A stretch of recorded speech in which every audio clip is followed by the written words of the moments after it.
All right. A song called Liquor Store.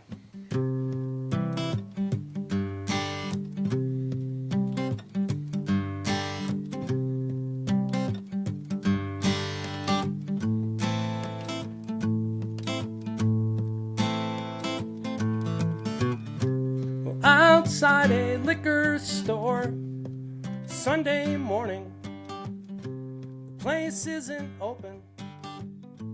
Thank you for tuning in. This is Matt Santos, and you are listening to episode number 209 of The Mile High Show. You are in for another treat, a recurring takeover of the mics this week by Jim Sobo, founder of the Howling Coyote Tour. You can find out information on the tour and the venues they play and the people that go with them at howlingcoyotetour.com. They also have a Facebook page. You can find Jim on there. The basis of the tour is to take Prescott-based singers and songwriters on a tour of California through some of Jim Sobo's old haunts, ranging from L.A. up through the coast and San Francisco and the North Bay into Petaluma, Santa Rosa, that whole swing through of California. And so periodically what he does is he does that tour every summer. I believe this is like the 14th or 15th year. He'll get into that. But monthly what he does is features some of those guests by way of a live performance at Mark's Beer Garden. The next one is coming up June 28th. He'll give you more details on that as well. But he does that every month, and then once a year he takes the whole show on the road. So those of you in California are in for a very, very exciting treat come July, I believe, when they head out. But every month, every single month at Mark's Beer Garden in Prescott, Arizona, you can get a little taste of that Howling Coyote Tour. Now, on the 28th, he is featuring two of the most respected and sought-after musicians in our area, Mr. Pat Beary, who I have just recently met when we recorded this session. You can find him on Pat Beary, and I'm going to spell his last name. It's Beary, Pat.Beary on Facebook. That is his musician page. Follow him, get to know his art, his music, and then come see him live on the 28th at Mark's Beer Garden. Also featured on today's episode, and I am recording this a couple of days after we recorded the episode, so rest assured I made it back safely to the safety of my home and of my family, because the second musician sitting in with Jim and Pat was the infamous, the scary, the terrifying Mr. Gary Ukura. Now, if you are a regular listener of this show, you may know my very real and vivid fear of Gary Ukura. He has been mentioned on this show, on the Mile High Show, probably more than any other musician, any other non-guest. He has not sat down with me to record. Oh, I'm crackling there. I need to change out this cord. No, maybe that's because I'm mentioning Gary right now, because that's what happens. Without fail, if Gary is mentioned in a recording session, he will magically appear in that venue. It has happened at Granite Mountain Brewing. It has happened at the Birdcage several times. It has happened at the Raven. It has happened in an alley behind the Birdcage. He just appears out of the mist and gives me this look that he knows I have been talking about him. He is reading my mind, and he is casting some deadly spell upon me. But I made it safely home. It's odd. Many times I have just casually mentioned Gary on the mics, and I will glance across the room and he'll be walking in. Now, of course, I'm joking. Gary is a fantastic musician and a great guy. We had a lot of fun talking after the recording session, but it is odd. It started several years ago when I first photographed him playing drums for the Cheek Tones. And he is just so intense when he plays. He's so intense when he's performing. It's just it's an intimidating look, is what it is. And I jokingly mentioned that to Don Cheek, and he told me, no, my fears are founded. There is a dark side to Gary. Through several conversations with Wes Williams, Dave Whitley, others, they have confirmed my fear is firmly based in reality. There is some dark forces going on with Gary, and it has actually prompted a sub Facebook group, the Eucharistas, that monitor all things Gary. So follow the Eucharistas.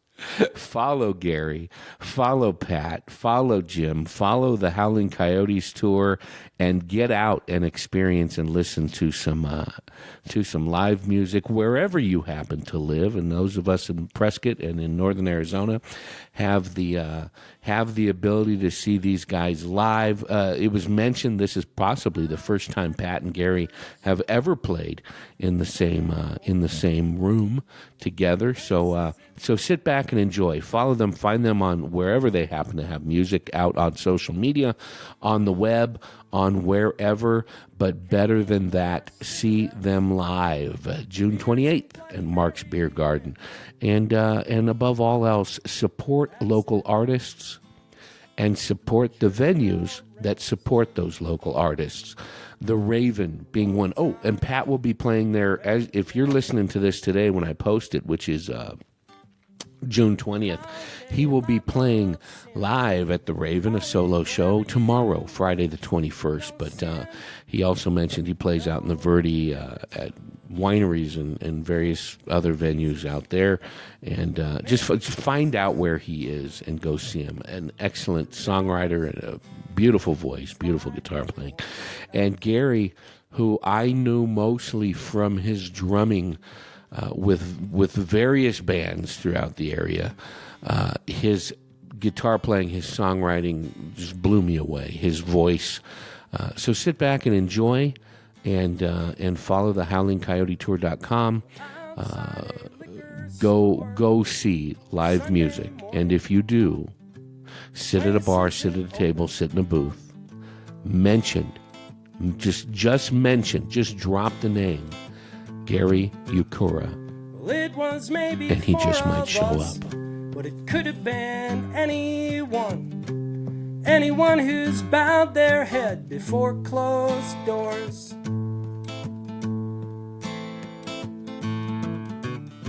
We'll call it a life of sin, call it whatever you wish, but no sin, no forgiveness, no Jesus. Well, maybe a Jesus who dies just like everyone else.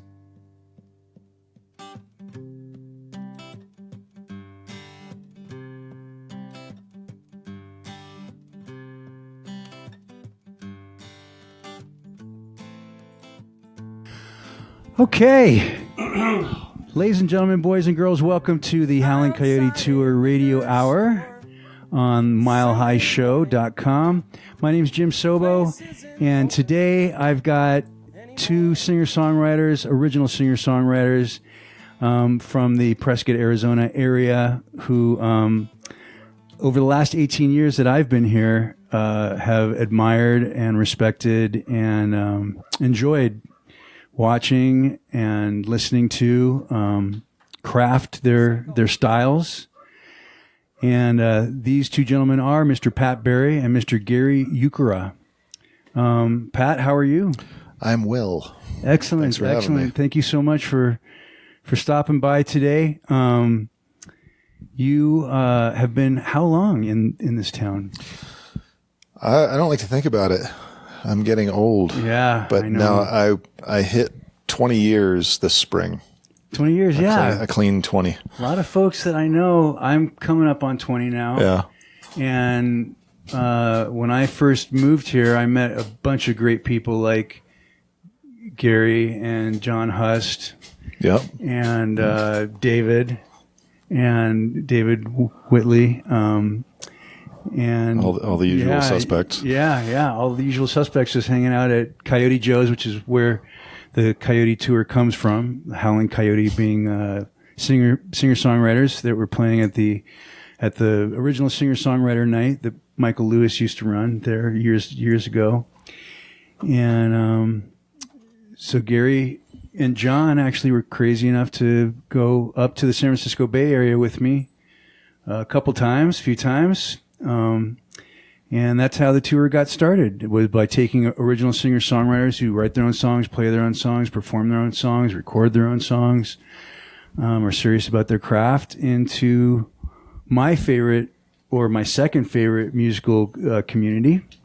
There's a little hamlet just above the Golden Gate Bridge and between Sebastopol and Rohnert Park and Petaluma and Sonoma County there, where there's just wonderful places to play, and they still love to this day. They still love acoustic singer-songwriters, and you can still get bookings and get paid very well, and get on the radio. KRSH had us for many years, and Andre actually is still there, who's now the program manager at KRSH.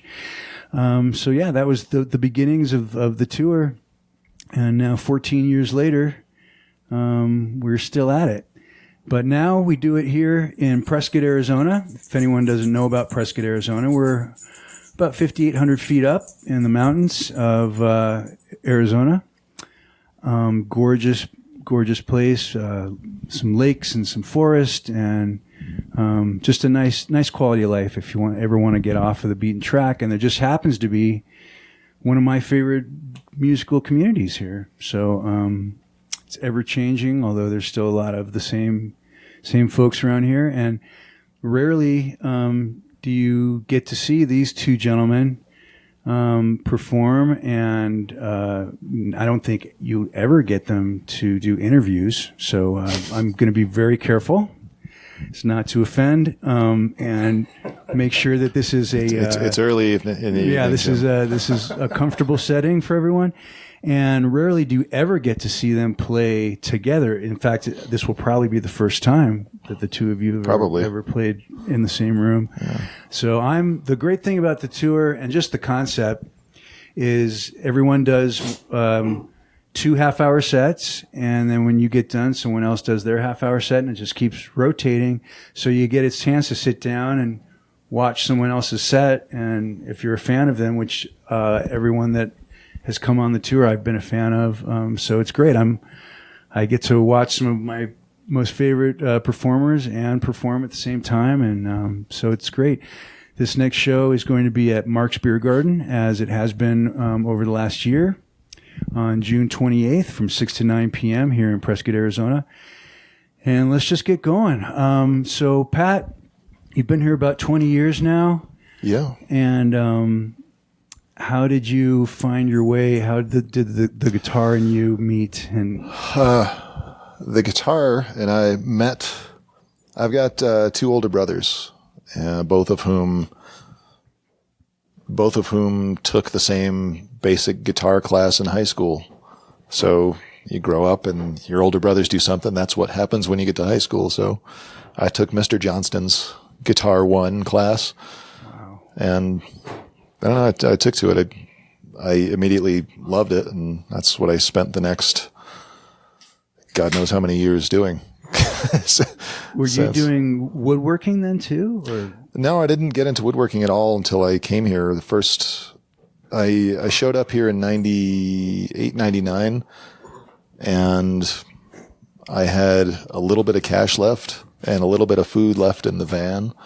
So I took the first job I could find, which happened to be at a cabinet shop. So that was about it. Yeah. Well, there's something too, luthiers and woodworkers and how that translates into being a guitar player. Luthiery is supposed to be the next step. I keep teasing myself with it, but that's one thing that I've sort of always been afraid of. I've built the equipment, I've gathered up the stuff, I've got the space, I've got all the skills. I know I can build pretty much anything I want to, but there's something a little too magical about stringed instruments. Yeah, I'm seeing more and So I've more always held people off. Work on either electrics or acoustics now and kind of come up with their own rigs. I had Nick Canuel and Sean McDermott on, and Sean he makes his own electrics, and they both have a lot of skills in those areas. So when I went over to their place, they've got a bunch of stuff up on the wall. Yeah, I mean, I've stripped and rebuilt electrics over the years quite a few times. Yeah. The archtop electric that I use even when I do solo stuff sometimes is something that I bought in pieces and totally stripped out and rewired and rebuilt. It's going the next step to actually, from uncut lumber to a finished archtop. Wow. Because my natural inclination is to do exactly what I want to have the first time. And I've never seen you play an electric. Do you rock out sometimes? Or? Well, yeah. I mean, I learned to play, and it was all when I was learning, it was all Ramones and Black Sabbath and old Ozzy and noise, lots and lots of noise. That's beautiful. Yeah, I saw. So I've still got the ringing in my ears from. I saw at the Hollywood Palladium once. I saw Motorhead, and I was literally right in front of the speaker. I must have hurt like hell. Yeah, it was tough. That was tough. And I actually got to see X at the Whiskey. They were actually just down in Phoenix recently. Were they? Yeah, John Doe and yeah. It is so wonderful, so beautiful. Awesome. So I'm going to switch it up a little bit and talk to Gary for just a second. Hello, Mr. Ukura. How are you, sir? I'm good, Jim. Thank you. Good. So Gary, if anyone doesn't know, is also a great, respected drummer here in town.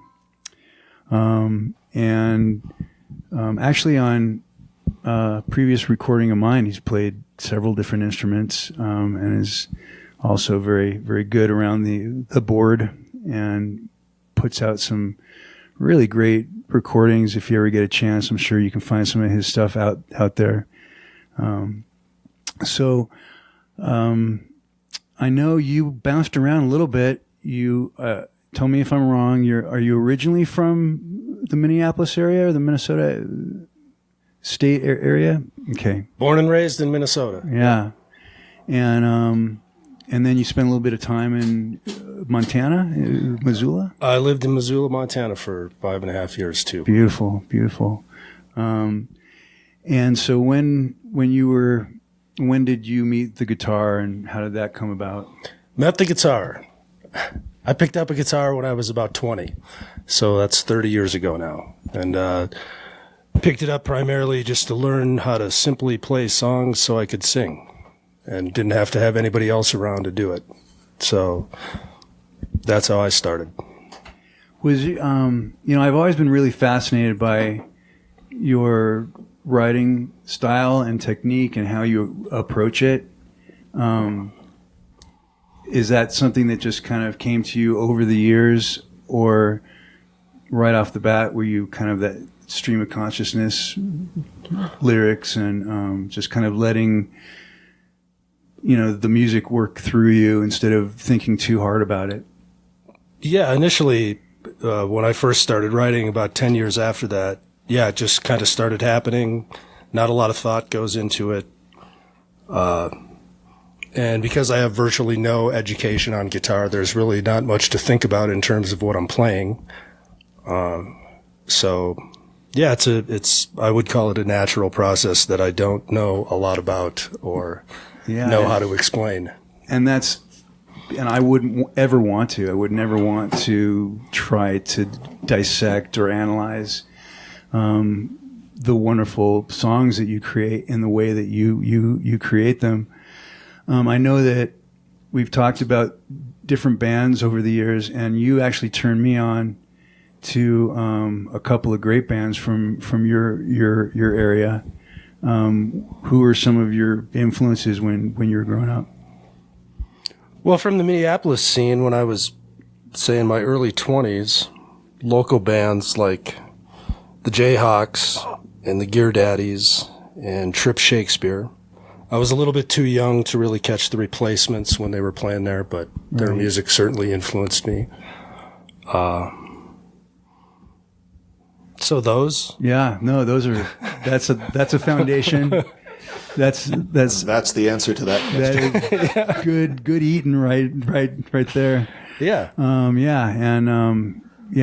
Everyone from each of those bands know a lot about crafting great songs. How about you, Pat? Was there other than metal? Was there were there other musicians or bands or singer-songwriters that really started to kind of talk to you? I don't think I ever really tried to take anything from any of the loud stuff that I would listen to. Honestly, I could never really keep up with it, playing it, singing it, writing it.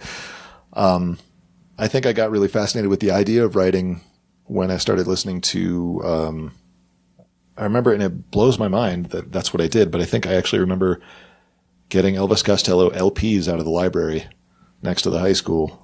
And I remember copying, what was that? Spike. Yeah, Elvis Costello's Spike album down to tape and learning a bunch of stuff off of that. But yeah, I think there was at least one song that he collaborated with McCartney on that one. He did. If you hear the original, put the Flowers album out, and then I think Spike came out just around that. He wrote a lot of that album with him. Veronica, right? And I can't remember the others, but yeah, there's demos available that you can hear. The original demos that the two of them put down, where they're singing harmony on some of those songs. I just heard those. Fantastic. Yeah, they really are. I mean, just raw acoustic or piano, and just it's almost like the two of them sitting in a room working the songs out. That's when Costello's at his really strongest. He's a brilliant arranger. That's the big thing. I mean, when I really got into doing multi-track recordings, I used to spend, 8-10 hour stretches in my parents' basement with a little tape 4-track and just layering things. And I really got into that. That's the only knock that I've developed against Elvis Costello, is that these arrangements are almost like too big and grandiose at some point. Yeah. But when he does actually strip down for radio stuff, or when you hear his original demos, the songs are just absolutely brilliant standing on their own. And that's my thing. I mean, I remember seeing a show, in the Bay Area with Jackson Browne, Bonnie Raitt, Crosby, Stills and Nash, Keb Mo, and it was all acoustic. And at the end, they all came back on stage and played with each other. And that's kind of partially how I saw this concept, was, for the ADD generation, just to keep it rotating, and then it's stimulating for the patrons, stimulating for the performers. But yeah, just when someone can write their own song, play their own song, perform their own song, record their own music, and when it stands alone acoustically as well, if not better than the way it was recorded, to me that always showed like, okay, this is the real deal. Yeah. That's always felt like that's the trick, is getting that. When I actually do recordings, and I'm working on a new EP now and trying to lock down, and I'm trying to hold myself back, because historically I'll just beat something to death. I'll put a demo down and I like it. There's a reason I want to continue with it. And I'll do 10, 20, 30, 40 different versions of it and throw them all away, and then set it aside for a few years. And that's been going on long enough. So I'm trying to slow myself down from doing that. But yeah, to actually get the intent down without getting bogged down in all the possibilities of layering extraneous stuff on top. Yeah. Recording, it's always exhilarating for me when I first started, but it's also, sometimes we just talk ourselves out of it. And then once we're in it, you can also talk yourself into a whole lot that you listen to the next morning. You figure out, I was up till 3 a.m. doing this. Wow. Yeah. And I have to say that's something that's great about Gary is just like in the way that you write, when you record, you're pretty, this is what it is. Put mics up and play. Right. See what you got. I remember times in the basement with the 4-track, learning how to do it with the, a brutal little drum set. And it's like, oh, you're moving mics around, and boy, it all doesn't sound very good. But after a while, it's like, well, that's what you get. That's what based on your level of knowledge and your skills, that's what you get, and then move on. Oh, there's nothing wrong with that, for sure. The one time that I played with a band, it was a great band. And Gary reminded me of this in a recording of his that I listen to often of the band that he put together. Is you write the song and then you hand it over to the musicians and see how they arrange it, or just see what they play.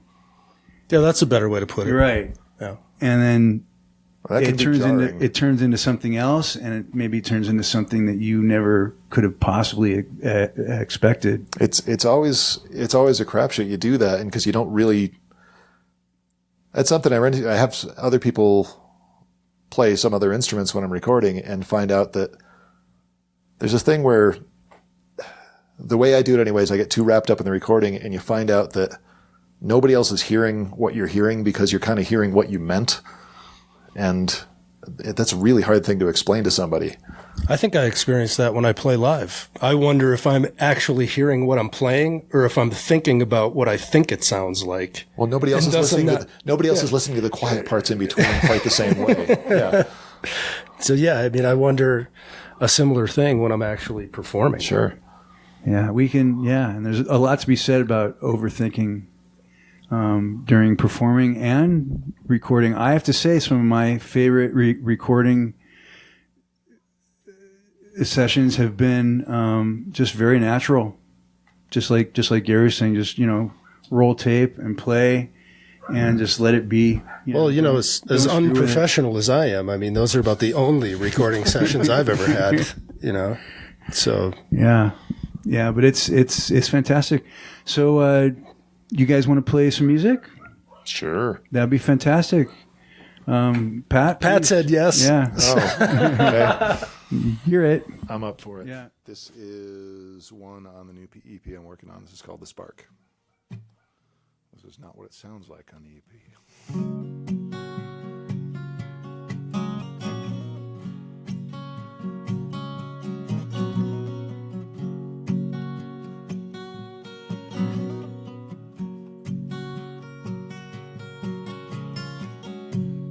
Spark in the stud, it was always there. Parking lots and supermarkets, broken glass, you were everywhere, I know. This took a long time, but simple things can be defined, and these bigger things beyond design just grow, and they grow the way they want to. I can't tell you how unsettling the distance was, undignified, but I wasn't quite what you expected. You don't like to be surprised. Why would I promise all the worrying away? All I've got is weightless words, a careless thought, and a pretty thing to say. But I could follow you around.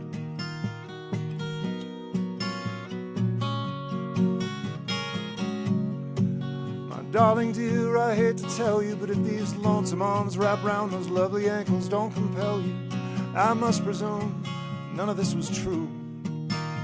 I keep thinking you'd be the death of me if I could be a part of you. If the only thing that I've understood isn't anything, and there is no debate. be no tomorrow, just as there was no today.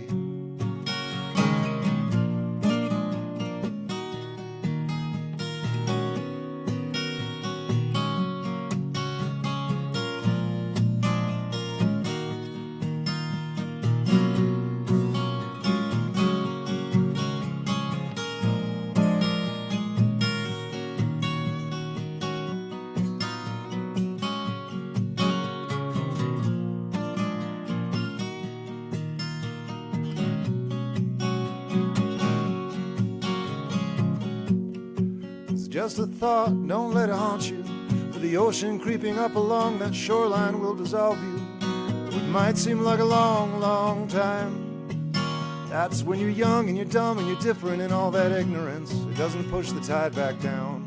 It'll take you when it wants you. I can't tell you how to set your sail or where to find the wind, but I could stand beside you oceanside when the waves roll up to find you. We should dig for gold together till they do. But I can't promise all the worrying away. All I've got is weightless words, a careless thought, and a pretty thing to say. But I could follow you around.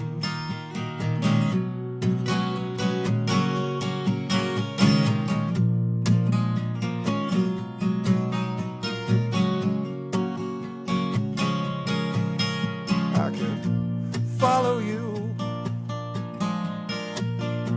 I could follow you around.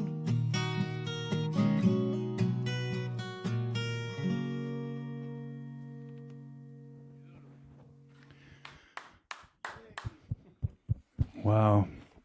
Yeah, every time I see you and hear you, it's always fresh and beautiful, and it is. It's just, I mean, this is what we do this. This is why we do this, you know, is to be able to do something that naturally. And I don't know if it's effortless on your part or not, but it just sounds just very like I said, natural. I beat it to death. Yeah. Until I think it sounds to you like it sounds to me. Yeah. So. Yeah. And it sounds like the lyrics that you work at them a bit. Are you more stream of consciousness, or do you come at those? I think I start that way. Yeah. And I mean, I've got books filled with tiny little songs, but stream of consciousness to me is, I can have a lyric, a half a verse or something, and that's kind of all it needs. And I'm sort of filling in the rest with my imagination. That's how I end up, pounding on things for years until I feel like it's close enough to what I meant. Yeah. How long? Yeah, there's a beautiful, beautiful song. I can't wait to hear the EP. What type of production are you doing on the EP? It's actually all full band. Oh, really? Yeah. Wow, I've never heard you with a full band. I'm sure that's really interesting. Well, every couple of years or so, I put a band together. Usually just a 3-piece, maybe 4, and we'll do a handful of shows here and there. But it's I don't know. It's. Do you have your own studio? Yeah, I finally more or less finished out a studio space in the back half of my shop at home. Beautiful. So yeah. Yeah. I have a nice little, very quiet, very secluded loft space. Excellent. So Garrett, would you mind playing a song? I know that's a bad question. I can probably give it a whirl. All right. If I can pull it off, I guess it'll end up That on would the be- recording. That would be fantastic. I would love that. All right. All right. Okay. Song called Liquor Store.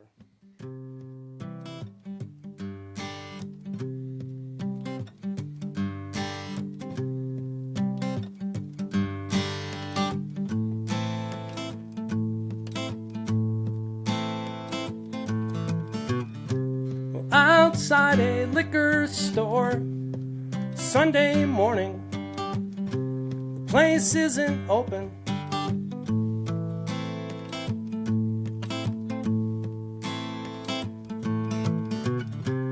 Came for cigarettes, beers and Bloody Mary mix. That's it. A church bell rings. One time for every commandment. Call it a life of sin. Call it whatever you wish. But no sin, no forgiveness, no Jesus. Maybe a Jesus who dies just like everyone else.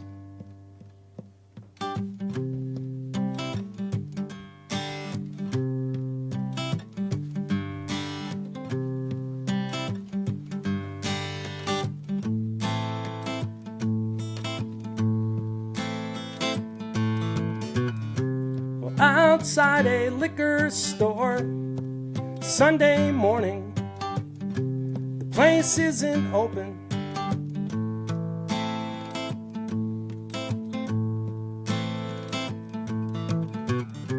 Well, it was maybe 4 of us, but it could have been anyone who's bowed their head before closed doors.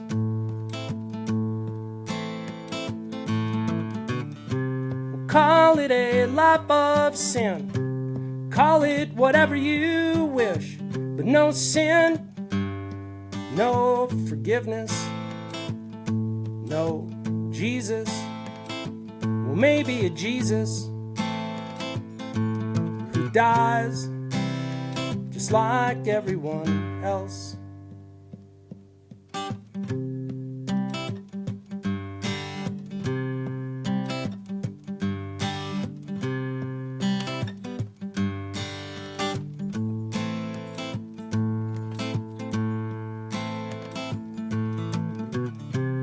Outside a liquor store, Sunday morning, the place isn't open anymore.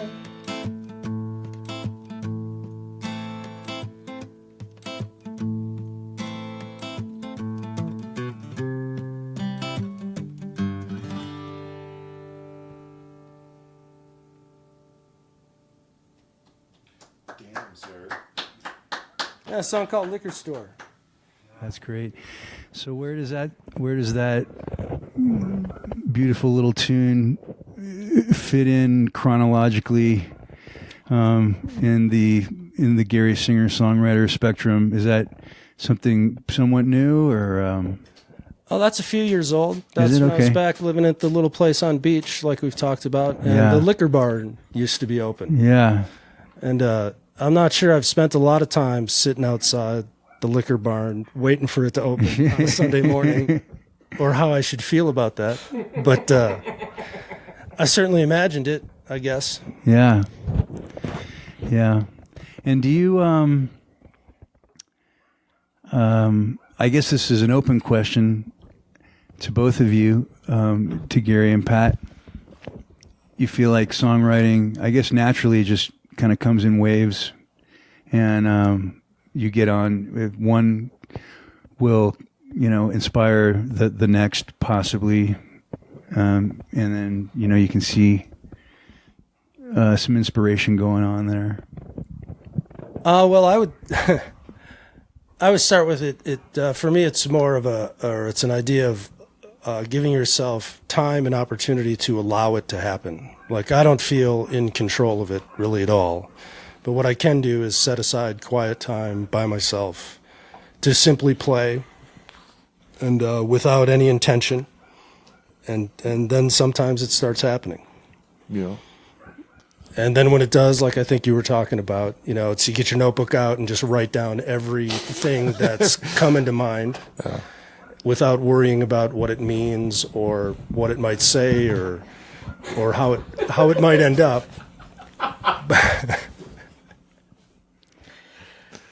But as far as songs connecting to each other, I'm not really sure. The only way I group songs is in the periods that they happened in. Right. So yeah, that's from a few years ago, and there's other songs that were written at that time. But I mean, I don't know if there's connections between them besides. I know, there have been times, earlier, the younger years, where it seemed like anything interesting or intense came out as song.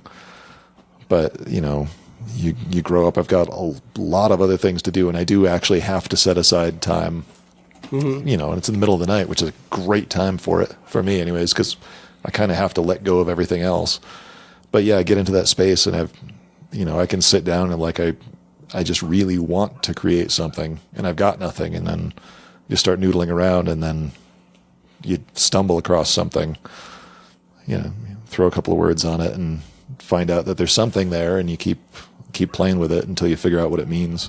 Yeah, for me, it usually starts with guitar and just playing without intention, and eventually some pattern or something will catch your ear. Oh yeah, and it's like, oh, okay, I like that pattern. I'm not quite sure what it is, but I like the way it feels. And then you keep playing that, and then if you're lucky, something will start appearing in your mind, much like if you imagine, if you listen to a song in your head, which I'm sure lots of people can do. Hey, remember this song, and it's similar to that, but there's not really words. There's maybe a melody line, kinda, and then you start mumbling and blah blah blah. And I've got an older song of mine that I wrote because I misunderstood the first line of somebody else's song. And I thought, wow, that's fantastic. Then I read the lyric sheet and it's like, oh wow, well, I guess I wrote that. Yeah, grab it, man. Take credit for that when you find it. Yeah, and then there's, and Gary, you're absolutely right. I'm a social worker, and so I'm putting out fires often, and I just don't have time. When I get home, it takes me so long sometimes just to decompensate and just wash that day off of me. But, as we've talked about, I play darts, and maybe I'll come home and listen to music, hopefully find some inspiration, and hope that maybe eventually I can get to a place that your dogs don't own? Will be, yeah. Yeah, what people don't know about the Howling Coyote Tour radio hours is the stagehands suck. The stagehands really suck, and they're furry, and sometimes they hump each other's legs. So, yeah. So, but just throw a ball, and usually they'll be just fine. But yes, time. In fact, what I did recently is I went and I decided to get myself. There's these little cottages in your side of town called the Apple Creek cottages, and they've got little kitchenettes and they've got little patios, and they're like little studio apartments. And I decided just to get out of the house and away from everything that even looks like responsibility, and just unplug myself. And immediately, that's the first thing that happened. I brought my axe with me, and it just kind of came out. It was like, it's there. I just never let it come out. You have to let it out once in a while. Right. It's good to know it's still there when you go and sit down to do that. Oh though. My God! I'll tell you, it's not always there for me. I've spent hours sitting around waiting for something to happen. It's like, nothing today. Nope. I guess hang it up. Yeah, but time is precious. That's actually one thing I love about going on these tours is there's plenty of time during the day before the shows just to sit around and play, and you hear other people doing that are on the tour, and you're like, oh wow, that sounded good. And then you get inspired and jump in your car and drive up the coast or something, and try to do the same thing. So you couldn't have said it better. Time and giving yourself that time just to be able to let stuff out. And then there's the subject matter of writing songs and performing songs. So here's another open question: how many songs, or what do you think the percentages are of songs that you write that actually make it to the stage and speak to you in a performance style? Because some songs I can say that I've worked really hard on in the studio and I think sound great in the studio, but I don't think would translate well doing live. I'm not really good at reading that. Honestly, I've written songs where I think this is the best thing I've ever done, and I'll try it out a dozen times, and it's like I'm not even there. I know that. You know, other songs where it's like, oh, I'll just noodle around. I only have one verse, so I'll sing it 3 times and play it wrong the second time, and it registers with people. I honestly, I can't read it. Yeah. I don't know that I've ever been able to. Well, do you, on your side, not from what the audience or the fan base might be listening to, but on your side, are there songs that you've written that just for you feel good playing live? That, you know, that's kind of where I was going with that question. There are, yeah. It kind of, honestly, I think for me depends on how I happen to be feeling in that room that night. You know, and if I'm at a place where I can accept that the best thing I can do is to let myself wander away with it and play everything the most indulgent way that I really want to hear, you know, it ends up being the most honest. As long as the room is receptive to it, then they're going to have a much better time, and so am I. But I can personally that's a place that I have to get to. Yeah, those have been my favorite performances of you.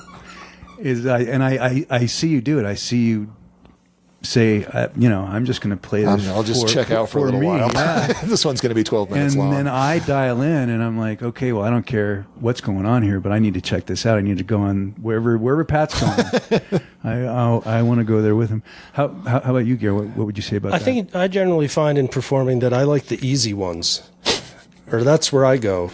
It's like, because there's all kinds of ideas about what I'm going to do when I'm going to play a show. And then there ends up being what I actually do. And I'm not sure it's exactly what you're asking, but there certainly are songs that I go to that are like, okay, I'm nervous, I'm uncomfortable. Okay, play that one. Yeah. You know, a song like Liquor Store is a little bit like that. And so if that answers your question. Yeah. You know. And then the next open question would be, and I think I know the answer, the obvious answer. You know, how do we find other people's music that fits into our performance style that translates well? You mean like playing covers? Mm-hmm. Well, you know, that makes me think of this is I've been recently playing a cover of Johnny Be Good. Now, Johnny Be Good is a song that I would never play. Like, for me, you don't play certain iconic stuff. You just don't do it. But, and that's just one of my personal things. But there was one day I was just playing guitar, found a very simple pattern that just felt good. It's like, well, I really like playing this pattern. This song feels can great. sit in. Right. And then what happens, just like when you're writing, you start hearing the voice in your head. And I'm going with it for a while and mumbling some words, and then it's like, oh, man, this is a song already. This is a song. This is a song. It's like, what song is this? I just must save myself 6 hours. Yeah, this is already a song. And then it's like, oh, man, it's Johnny Be Good. It's like, but then it's like, but I trust in that process, so now I perform it. And it's like, it's a version of Johnny Be Good that I don't think and hope is not really anything like Chuck Berry's version. And so in terms of discovering covers to play, that in the end feels pretty fortunate to me that happens every now and then. Yeah, that is, and then it's not a cover anymore. You know, then it's just kind of like it's an interpretation. It's interpretation, right? I think that covers a lot of ground. Right.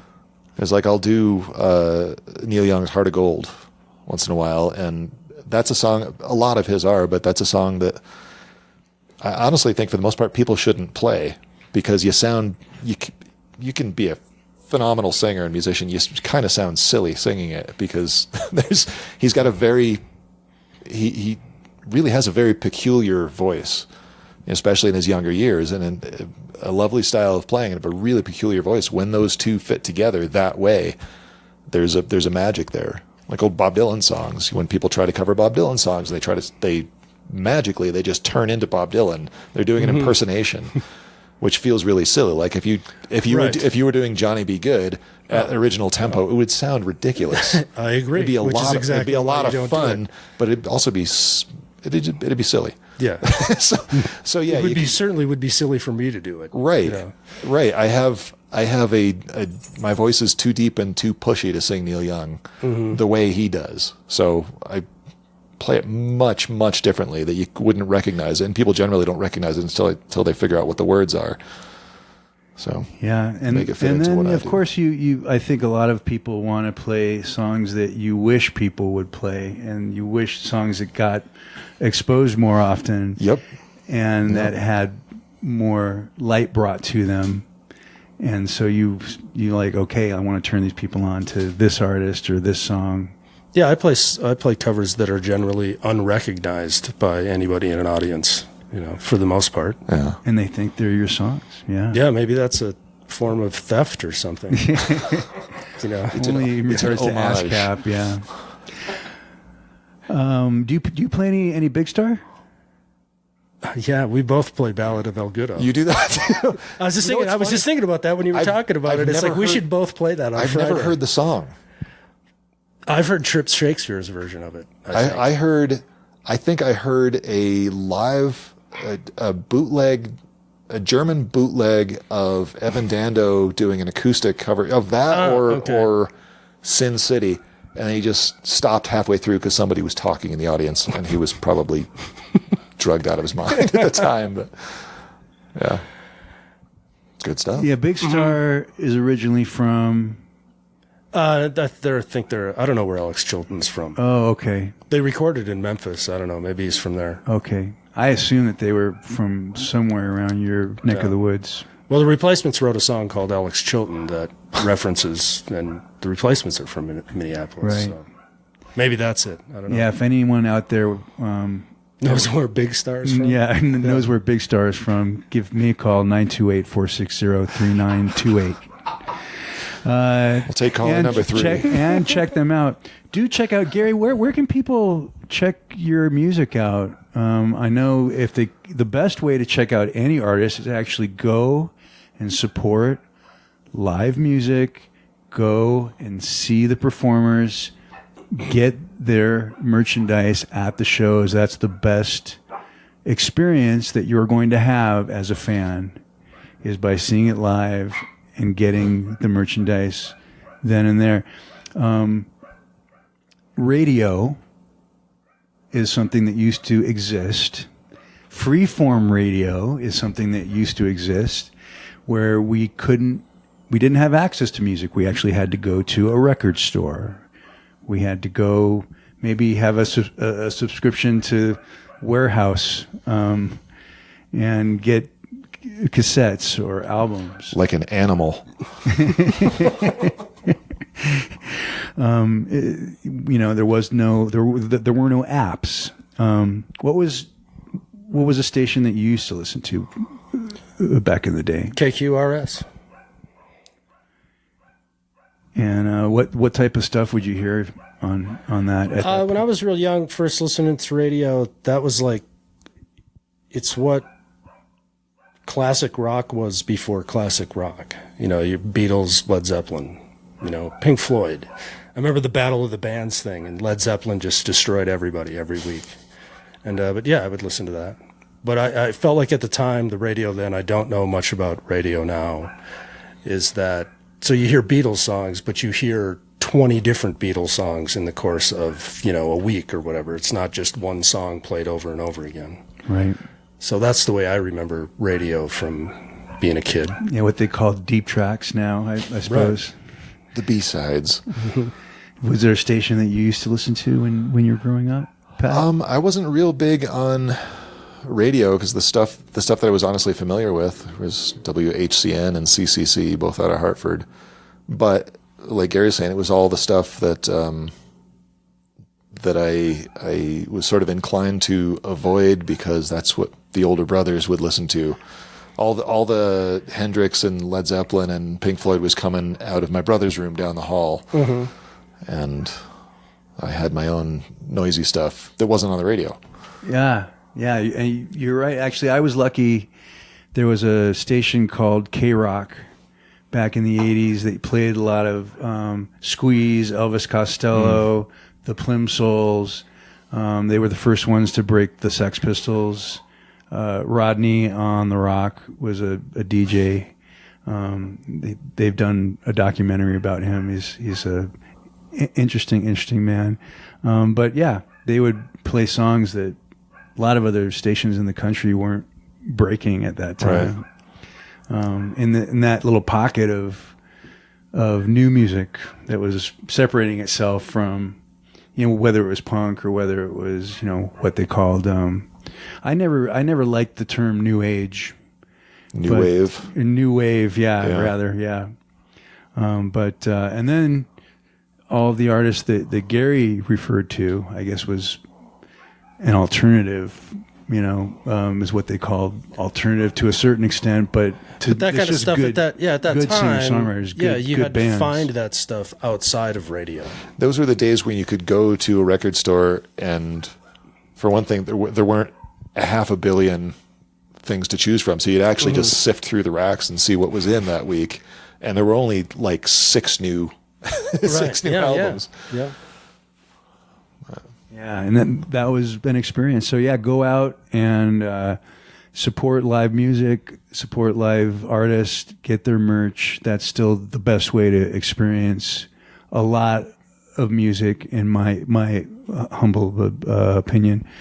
So, Pat, would you like to play one more song? Sure. Okay. Great. All right. So Pat Beary is about to play, but before Pat Beary plays, thank you so much for coming out and yapping on the mic for me tonight. Please do come down to the Mark's Beer Garden on Friday, June 28th from 6 to 9 p.m. and check out Pat Beary and Gary Ukura. And as well, even sooner, you can check out Gary Ukura's Woodshed at the Birdcage. Every Wednesday, he will feature a different singer-songwriter. And tomorrow night, today is the 18th. Is that correct? Tonight. Tonight, Wednesday, the 19th. Come down to the Birdcage in Prescott if you happen to be in the area, and check out Gary Ukura's Woodshed featuring John Hust. John Hust, probably between the three of us in this room, one of all of our favorite singer-songwriters in this town, is going to be there, and he is as rare as the elusive John Hust. Bigfoot, basically. So come down and check out the Hust tomorrow at Gary's Woodshed at the Birdcage between 7 and 10. Show starts at 7. At 7, excellent. And then on Friday, the 21st, thank you, at the Raven Cafe here in Prescott, Arizona. Please come down and support and check out Pat Beary at the Raven. That is going to be, again, he doesn't play around as much as he used to. Come and play around and check him out, because it's a special night whenever you get a chance to. Yeah, you can. Please, Pat, where can people check you out online? Well, I do have I guess you'd call it an artist page on Facebook. That's a good place to go right now.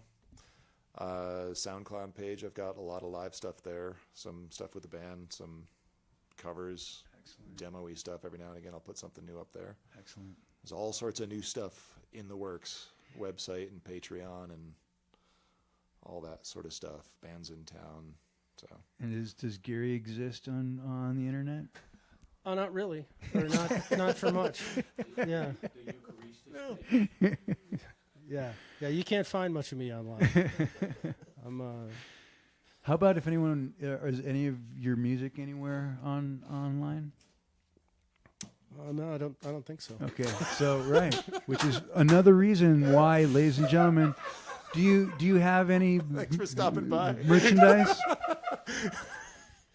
if someone were to come and see you play live, do you have any of the CDs that you have? Yeah, I carry some recordings with me. Excellent. If somebody Beautiful. dare approach me in public Excellent. and ask about it, Don't look him in the eye. I'd probably give him something. Excellent. All right, so that's even a better reason to go see Gary Ukura live And then back away tonight, slowly.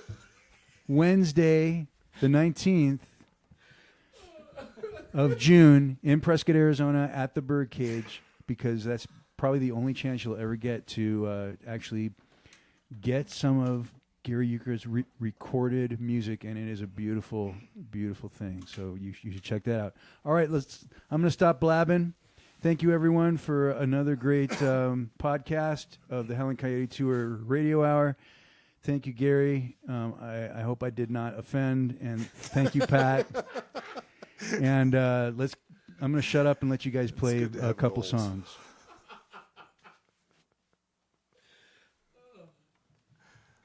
All right, this is off an older album of mine. This is called Phonograph.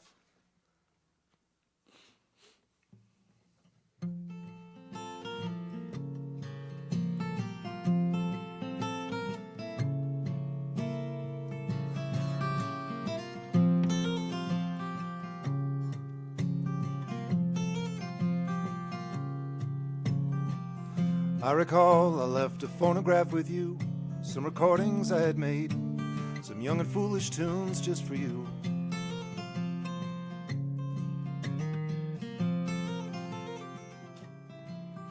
And my photograph, an autograph, a mimeograph of your mother's man, with as tight a grip as ever kept on your other lover's hand. You call, I run, and Juliet is the sun, wearing thin like the chalk outlines you'd drawn, are the words you choose, too few to draw conclusions. Just look at the way we lie.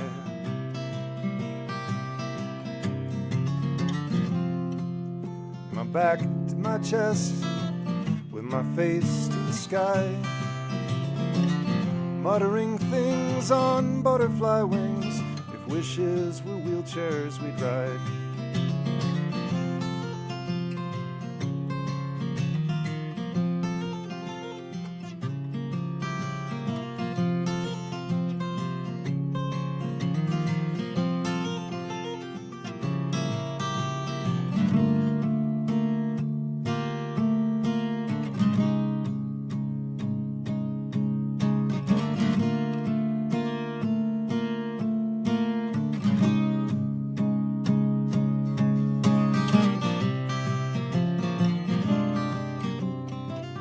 I recall I left a phonograph with you, some recordings I had made, some young and foolish tunes just for you.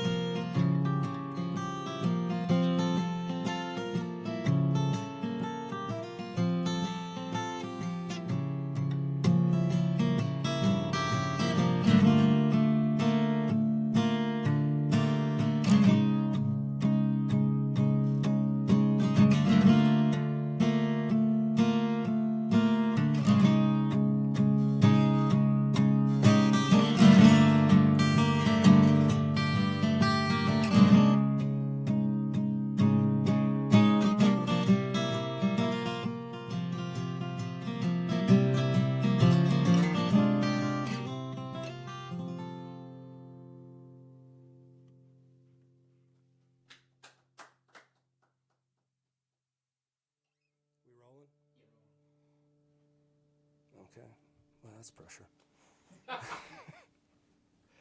Song called Meet Me Out in the Country.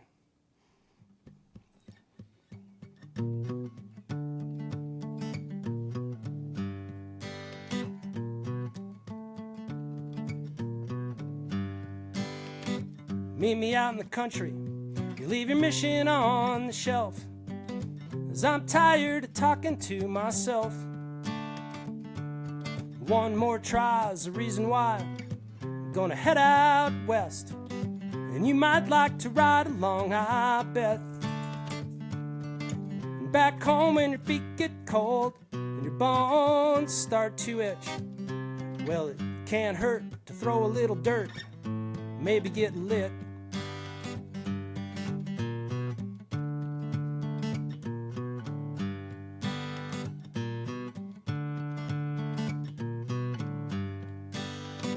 In town, the sun's going down, the season's adrift. Can't find an open door or an exit. Out here, mom's near. She's not fair, but she listens. She's calling out to us from the kitchen. And back home when your feet get cold and your bones start to itch, well, it can't hurt to throw a little dirt, maybe get lit.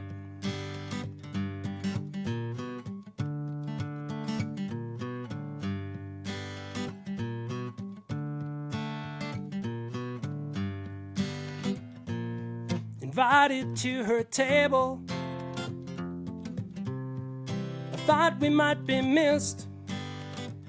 Well, I was wrong, but unable to resist.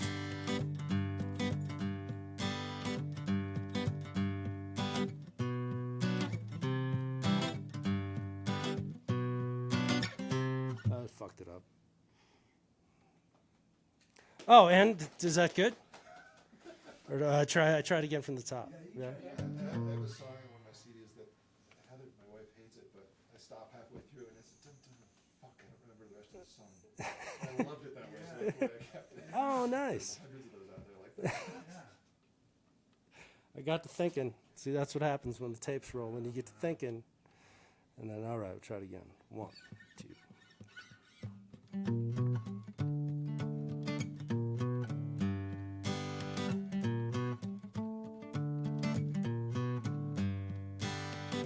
Meet me out in the country.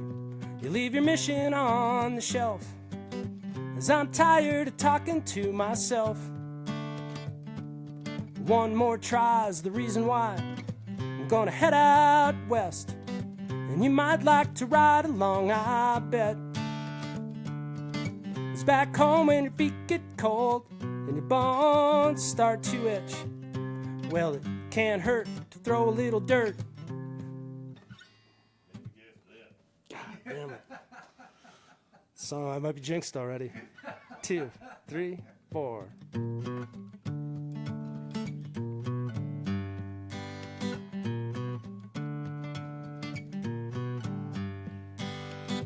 Meet me out in the country.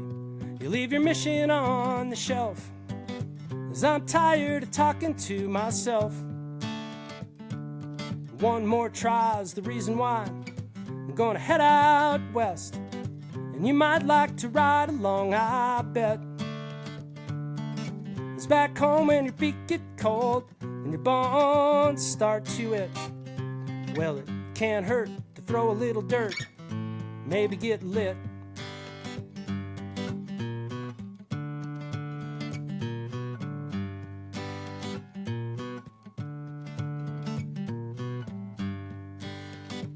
In town, the sun's going down, season's adrift. Can't find an open door or an exit. Out here, mom's near. She's not fair, but she listens. She's calling out to us from the kitchen. And back home when your feet get cold and your bones start to itch, well, it can't hurt to throw a little dirt, maybe get lit.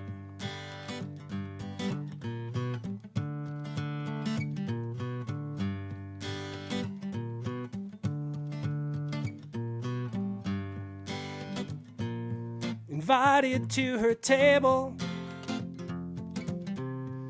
I thought we might be missed. I was wrong, but unable to resist.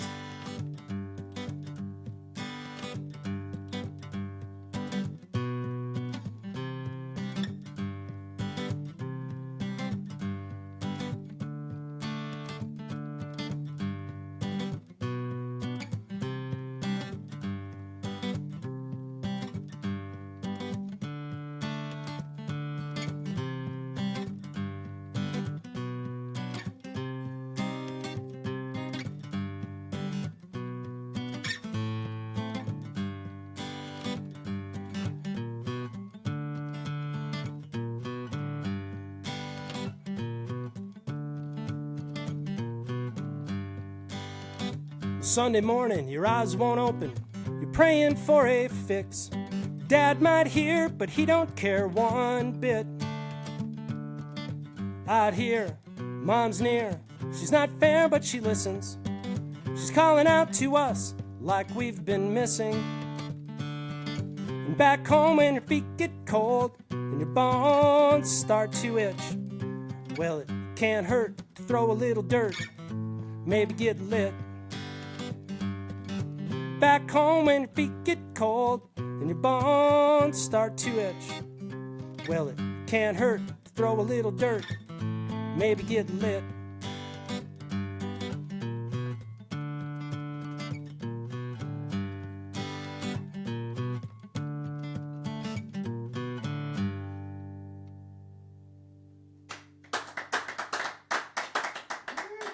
Kind of got it that time.